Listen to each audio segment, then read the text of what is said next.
দক্ষিণ এশিয়ায় এখন এক নতুন সময়, যেখানে বন্দুক নয় বরং স্মার্টফোন আর হ্যাশট্যাগই রাজনীতির মুখ বদলে দিচ্ছে। নেপাল, শ্রীলঙ্কা, পাকিস্তানের পর এবার বাংলাদেশে যে অভূতপূর্ব গণঅভ্যুত্থান ঘটল, সেখানে নেতৃত্ব ছিল জেনারেশন জি, এক প্রজন্ম যারা ভয় পায় না, বিশ্বাস করে পরিবর্তনে। ঢাকার রাজপথে তারা যেমন হঠাৎ করে লাখো মানুষের স্রোত নামিয়ে দিল, দিল্লির নীতি নির্ধারকদের চোখে তাতেই ভেসে উঠেছে সম্ভাব্য ঝড়ের ইঙ্গিত। তাই এখন রাজধানী জুড়ে এক অদৃশ্য প্রস্তুতি চলছে, দিল্লি পুলিশ বনাম জেন জি তরঙ্গের লড়াই। বাংলাদেশের তরুণদের ডিজিটাল বিদ্রোহ দেখে ভারতের গোয়েন্দা সংস্থাগুলো বুঝেছে এই আন্দোলনের ভাষা সীমান্ত মানে না। বিশ্ববিদ্যালয় থেকে মেট্রো শহরের ক্যাফেতে পর্যন্ত এখন তরুণেরা প্রশ্ন তুলেছে, আমাদের ভবিষ্যৎ কোথায়? সেই প্রশ্নের উত্তরে প্রশাসনের নীরবতা যতই বাড়ছে, তাতে বাড়ছে ক্ষোভ। দিল্লি পুলিশ তাই এখন গোয়েন্দা নজরদারি বাড়িয়েছে, বিশেষ করে বিশ্ববিদ্যালয়, অনলাইন ফোরাম এবং সোশ্যাল মিডিয়া প্ল্যাটফর্মে।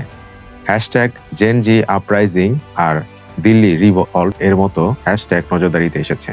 পুলিশ কমিশনার সতীশ গোলসা নির্দেশ দিয়েছেন কন্টিনজেন্সি অ্যাকশন প্ল্যান তৈরি করতে, যেখানে প্রতিটি জেলা, প্রতিটি ব্যাটালিয়ন জানবে কোন মুহূর্তে কোথায় মোতায়েন হতে হবে।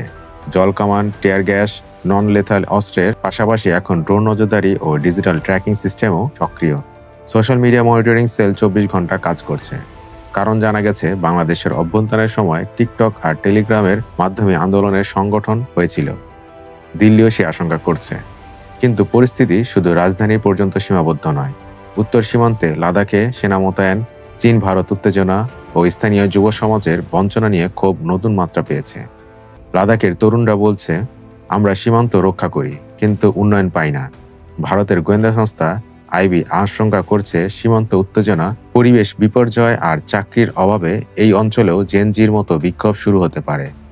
দিল্লি পুলিশের প্রস্তুতি তাই শুধু রাজনৈতিক নয়, একটা নিরাপত্তা ছাতার নিচে গোটা উত্তর ভারতের অসন্তোষ ঠেকানোর প্রচেষ্টা। বিশ্লেষকরা বলছেন, জেনজি প্রজন্মের শক্তি হলো তাদের সমন্বয় ও গতি। তারা কাউকে অনুসরণ করে না, বরং নিজেরাই ভাইরাল এজেন্ডা তৈরি করে। দিল্লি এখন সে অদৃশ্য নেটওয়ার্কে ভয় পাচ্ছে।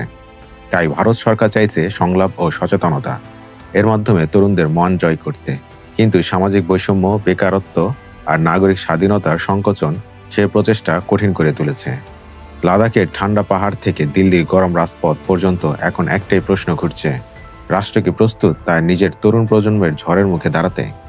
দিল্লি পুলিশ যতই প্রস্তুতি নিক, যদি ডিজিটাল প্ল্যাটফর্মে নতুন স্লোগান জন্ম নেয়, আমরাই দেশ, আমরাই পরিবর্তন, তাহলে সেই তরঙ্গ থামানো কি সম্ভব? বাংলাদেশের উদাহরণ তাই ভারতের জন্য সতর্কবার্তা।